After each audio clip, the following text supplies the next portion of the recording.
ওই জন্য strong hit করবে না। আর যদি কারোর ক্ষেত্রে ওয়াটার বাথ থাকে বা জলগাহ থাকে, সেটার মধ্যে রেখে করবে, তাহলে আরও পরীক্ষাটা করতে সুবিধা হবে।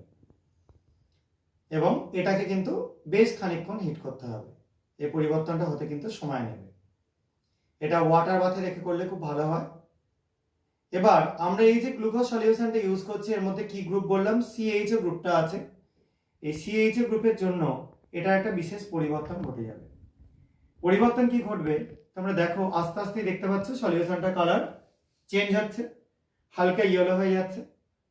আরো দেখো কন্টিনিউ আমরা হিট করতে থাকছি। এবং এই হিটিংটা আবারও বলে দিচ্ছি, যেন কেউ ডাইরেক্ট হিট করবে না, বারবার ঘুরিয়ে ফিরিয়ে হিট করবে, যাতে টেস্ট টিউবের সব জায়গায় তাপটা আস্তে আস্তে সমানভাবে ছড়িয়ে যায়। কারণ এক জায়গায় হিট করলে কিন্তু লিকুইডটা ছিটকে বেরিয়ে চলে আসতে পারে।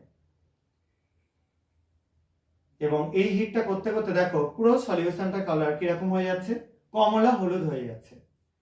এবং যদি আমরা জলগাহের মধ্যে বা ওয়াটার বাথে রেখে এটা হিট করি, তাহলে কিন্তু খুব ভালো মতো দেখে বুঝতে পারবে আস্তে আস্তে আস্তে আস্তে এটা কমলা হয়ে যাবে। দেখো এখানেও হয়ে যাচ্ছে, ঠিক আছে, দেখো পুরো সলিউশনটার কালার কমলা হয়ে গেছে।